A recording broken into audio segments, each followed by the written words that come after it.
one of the artists in our show, Maha Nasrallah, whose work hangs against the window in the smaller gallery. We're so honored to have these two very talented women with us tonight for a discussion, and you're in for a treat.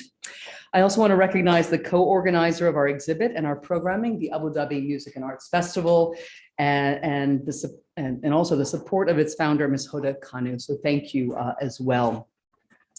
Just a few words about the show, which explores issues relating to climate, the environment, and sustainability through the lens of artists from the Middle East and Asia, 12 artists to be exact. And of course, it couldn't be more timely. It reminds us of what we have lost as a result of our indifference to the planet, of what our fate may be if we remain on the same trajectory, and of course, more positively, of how we can begin to rethink our lives and revisit our traditions to live in greater harmony with our planet and to find solutions to this climate crisis. And MEI is very proud to be working in this climate space, especially on the eve of Earth Day on Saturday. Earlier today, Maya joined us for a panel with two climate analysts, MEI's Mohammed Mahmoud and Lama Al-Hattaw of the Atlantic Council, and they explored the state of the climate crisis in the region and the role of art in helping to encourage awareness and activism. So please check it out online, and please stay tuned for our next show. We're going to be hosting a show, Photography, opening in June, that will be looking at the role of water on environments and communities through the lens of Middle Eastern photographers. Tonight, the director of our Arts and Culture Center, Lynn Snej, will be leading Maya and Maha in discussion.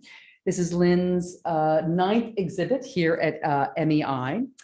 Since we opened in the fall of 2019, the MEI Art Gallery, and she put so much love and passion and energy into the making of these shows, literally from the moment that we identify the curator and discuss a concept to the mounting and the dismounting of the show. So Lynn, thank you so much for all the work that you do. Maya, our curator, is an independent curator based in the UK. She's worked extensively in the Gulf with artists, collectors, and institutions, including launching the very expansive exhibition Portrait of a Nation 2, marking the UAE's 50th anniversary, organized by the Abu Dhabi Music and Arts Foundation. And her curatorial repertoire spans many countries and collaborations with international institutions on progressive, socially engaged exhibitions, including several exhibits on the climate crisis in Europe and the Gulf. Maha Nasrallah is a Lebanese-Canadian architect who is now practicing in Montreal, used to be practicing in Beirut, and was teaching part-time at the American University of Beirut's School of Architecture. In 2017, she won the Lebanese Architect Award for Sustainable Architecture for the project of Casa Batroun, which I would love to visit someday. And she's the co-founder of the Bekerzeh Pottery Workshop in Batlin, Lebanon. So thank you again to our panelists for joining us, to our audience for being here on such a beautiful night, and for supporting our gallery and arts center. And without further ado, I'd like to hand the discussion over to Lynn. Thank you. Thank you. Thank you, Kate, for this introduction. And thank you both for being here and for joining me. Maya, you have crafted a beautiful, thoughtful show. Thank you so much. You have brought also into our orbit so many wonderful and interesting artists. We are very grateful. And Maha, your beautiful artwork graces the arched window in our gallery. And it's beautiful. And I have to say, it has moved many, and so many people stop and take photos of it. And I can't wait to talk to you about it. But I first, I'm going to turn to Maya and ask you, Maya, to perhaps frame the show for us, frame it for our audience, talk a little bit about the themes that drive the vision of the exhibition, the number of artists, and maybe highlight a few works in it. Well, first of all, thank you for having me here. I'm so happy to be here. I really thought that I would miss the show, but it was incredible actually working with you and the team, setting it up and thinking it through. Actually, not only setting it up. So when we thought about the idea of talking about the climate or discussing the idea of the climate, it's such a broad topic, and it's being on the agenda for extensively. So we started from the idea, okay, what can we present? How can we talk about a topic that is becoming so broad that almost sometimes the public is dissociating from that, desensitizing from all of the plethora of information about the climate emergency. And I thought one idea was to look at it from a different subjectivities, from different perspective, more at the personal level of how individuals, artists are experiencing the impact of the climate crisis. And in our part of the world, when we talk about the climate, we also talk, it's extremely linked to histories of colonialism. And we were talking this morning that E.L. Wiseman was saying that colonialism, the climate crisis is not a byproduct of industry, of progress, of histories. It's actually intrinsic to the project of colonialism. So looking at moving away from stories of abuse and extraction to stories of tuning to certain rhythms, like for instance Sarah Neheri, which is an artist from the UAE, that takes on the daily walks. She just looks at the environment around her, and not necessarily the ecological environment. So it's not walking in the park, but walking within an urban structure and looking at how tiles are changing. How, for instance, a rectangular tile become a triangular because it has to fit around the building. Looking at the changing in certain stripes and colors. And for her, these daily encounters with her environments, daily sensitivity, preempts or develops a sensitivity to the environment. So when you're connecting to the world around you, you learn to connect to a broader extent to the environment. And you can only encounter or counter the climate crisis by tuning back to the environment. So another perspective, which is a little bit less from the personal experience, but more from historical encounter, is the work of Abbas Akhavan. Abbas Akhavan is an artist who was born in Iran, and now he lives in Montreal in Canada. And for him, what he did is that he casted the flora that existed or that is disappearing or that has disappeared from an area between what we used to call the cradle, or we still call it the cradle of civilization, between the Euphrates and the Tigris, between this ecological system that has been extensively abused, and from the draining of the marshes to really to this history of wars and conflict. So what he did by using bronze to cast flora, this flora, he is using the material that we usually use to fix history, because this is what we build monuments with, bronze, but also this is also the material that we use to build armaments. So it's basically narrating, again, a different approach to history, and to draw attention to what is how the way that we read history is the way that we live today. Very, very interesting. Yes, there are many perspectives in this show that actually address climate and sustainability in different ways, and you've highlighted some.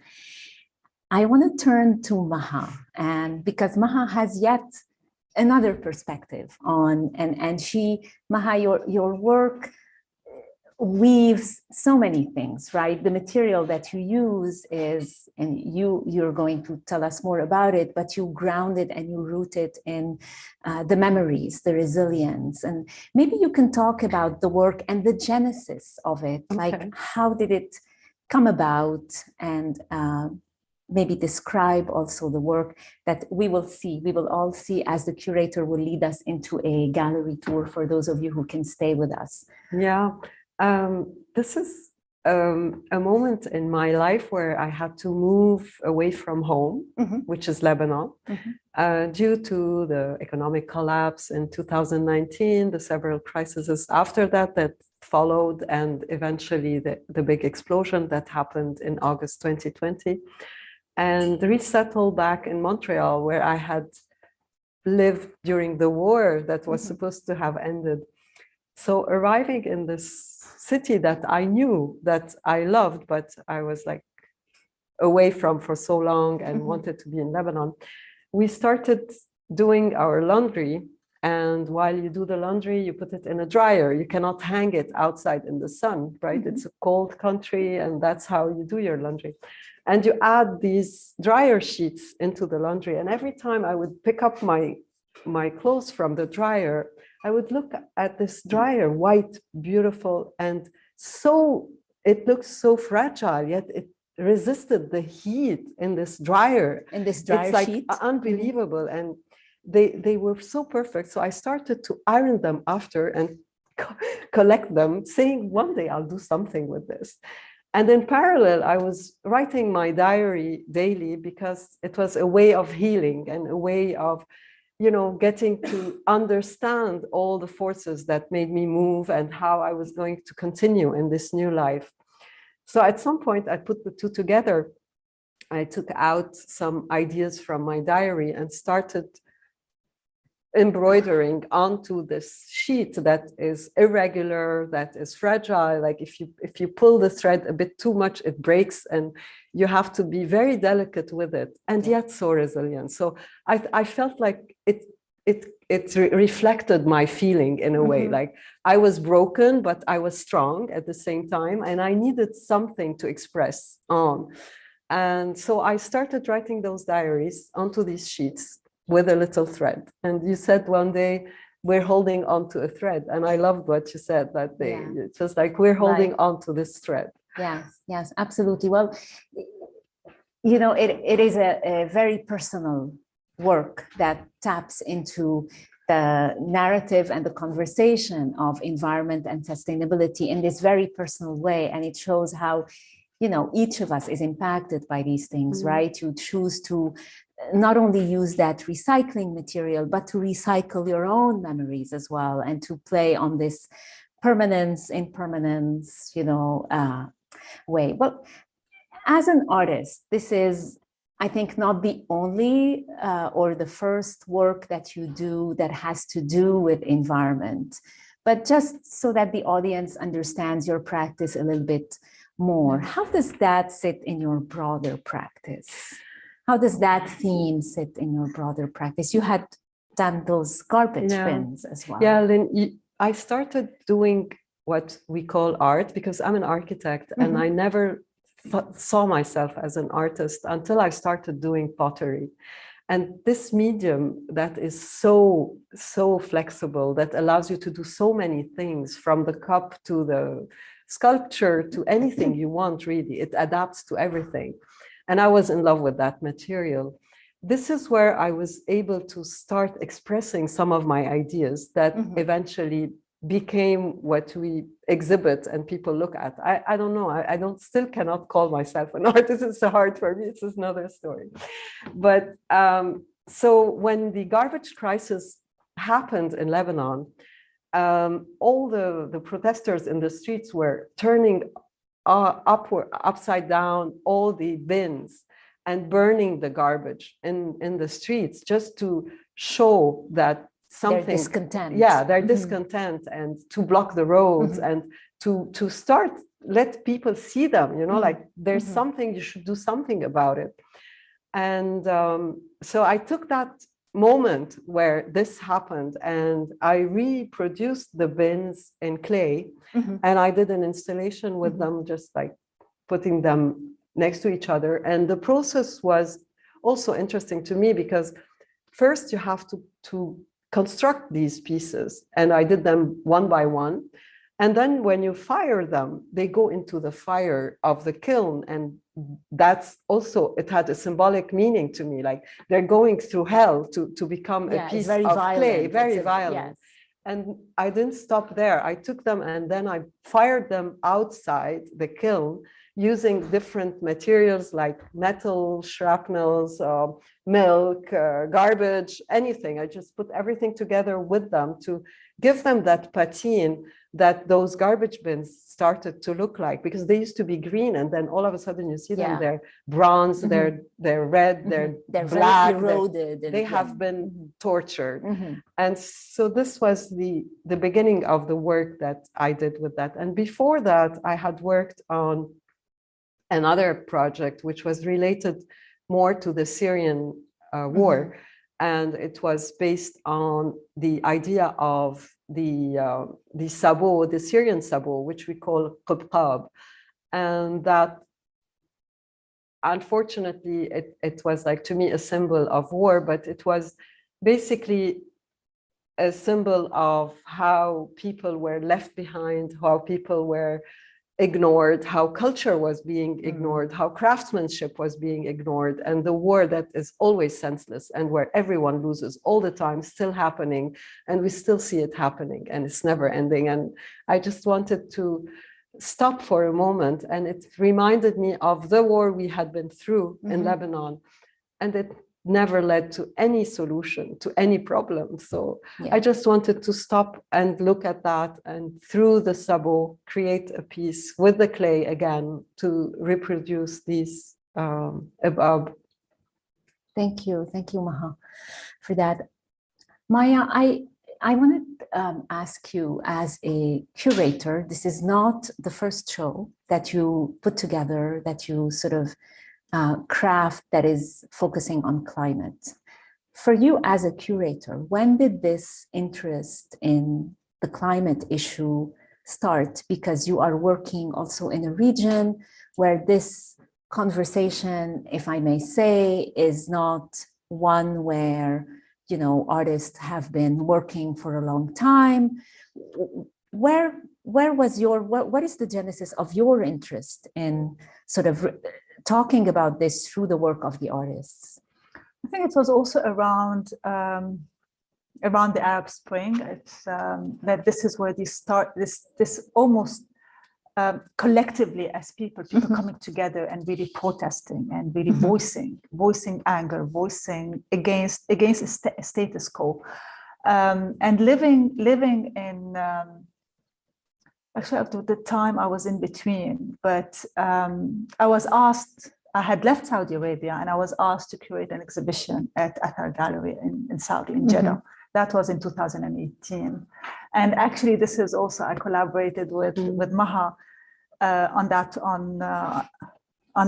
work with the qubqab, but it was the clock is striking 13. That was the exhibition, and the clock is striking 13 is that moment of things are not, something is happening, and things is not, we're not well, we're not good. We need to stop, and we need to really reassess what's happening around us in the region.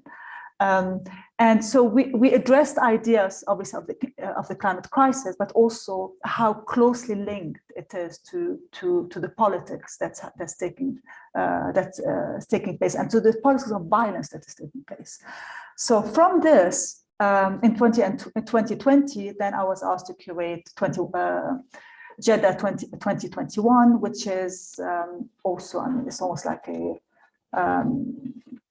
it was the main event that was happening in Saudi Arabia, called art event, contemporary art event at the time. And I decided that to address more directly this responsibility, or the extent of responsibility as individuals we have towards what's happening at the climate level.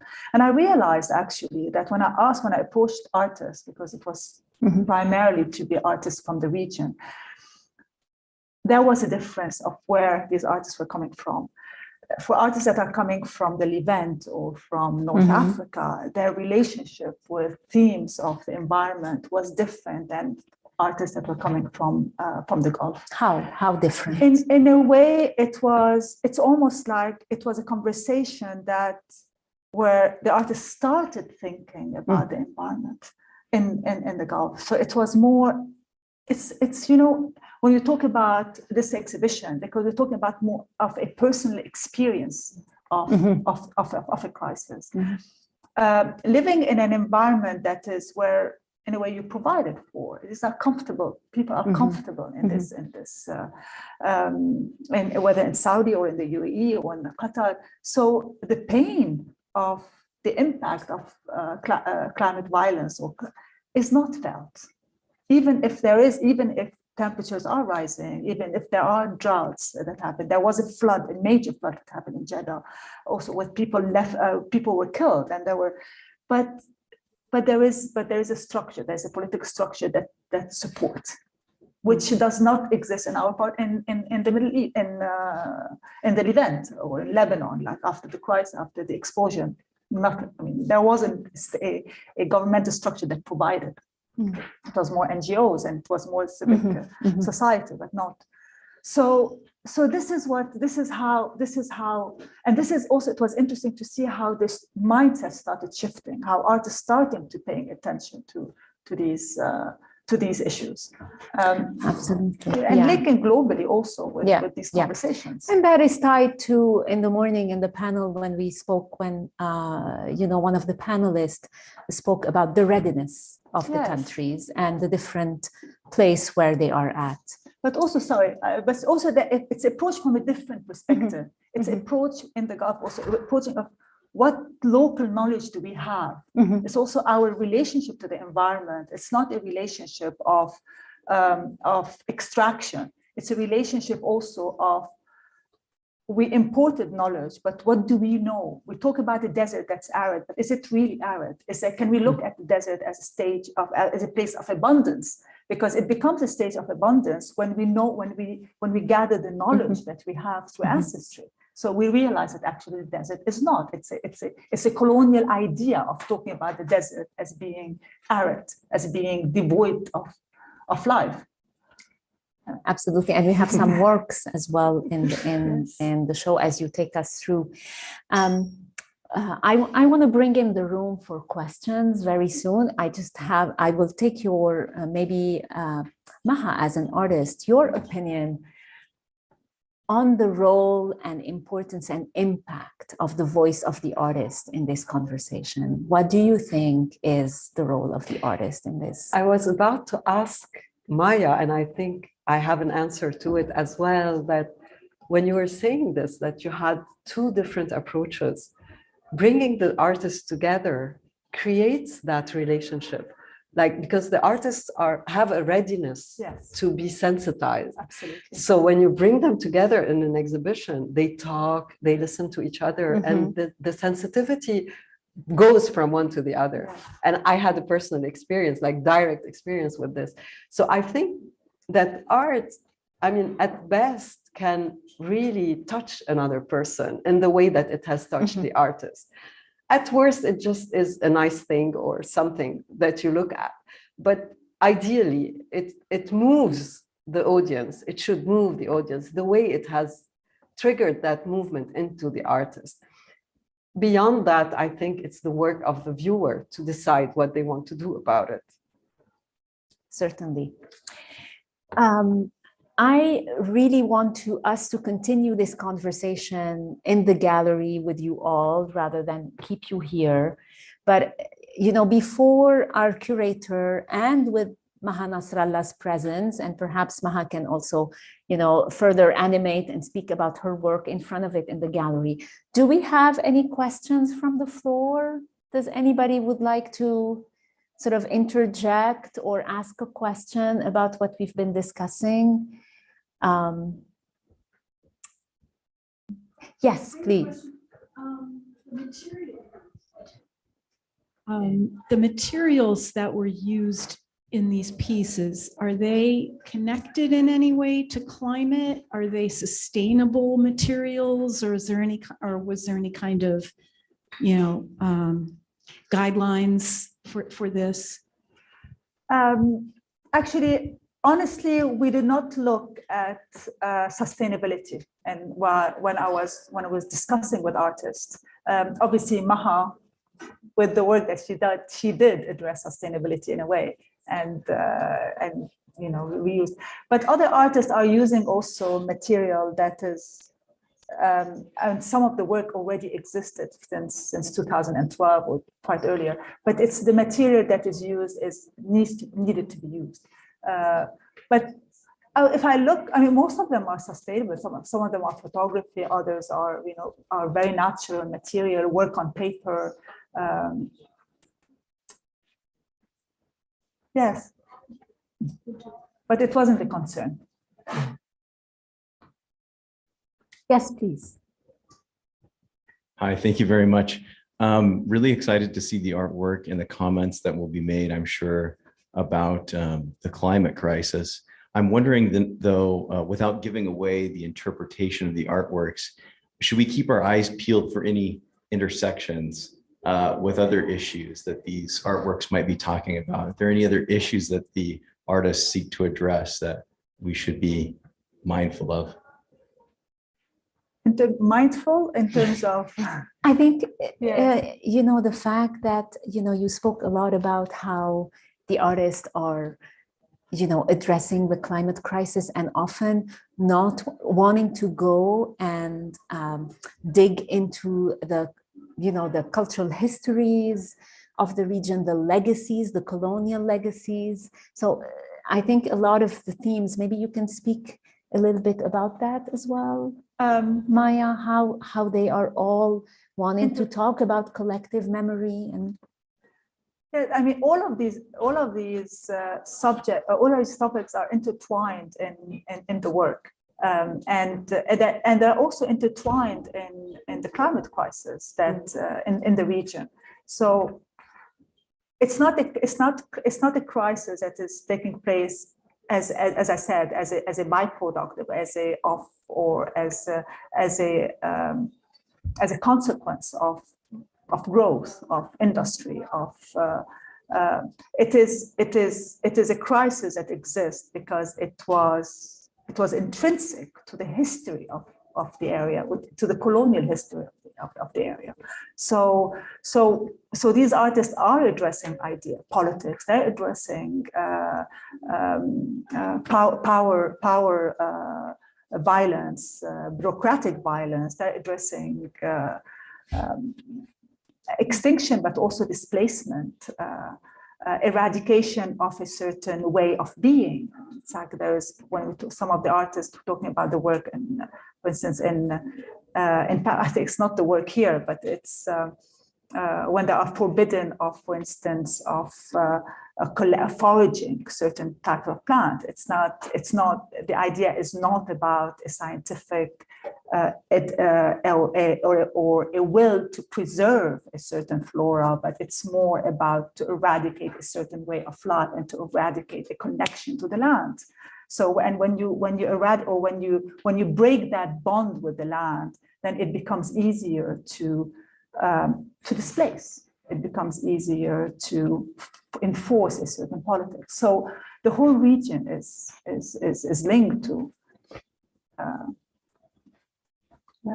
And you will see as we go through, how a lot of those works, as Maya takes us through the works, are digging into all of this history and showing how it has exacerbated the climate crisis in the region.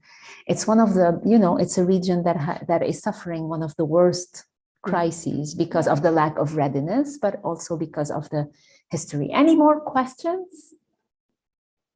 Okay, then I think we will close. Thank you all for coming.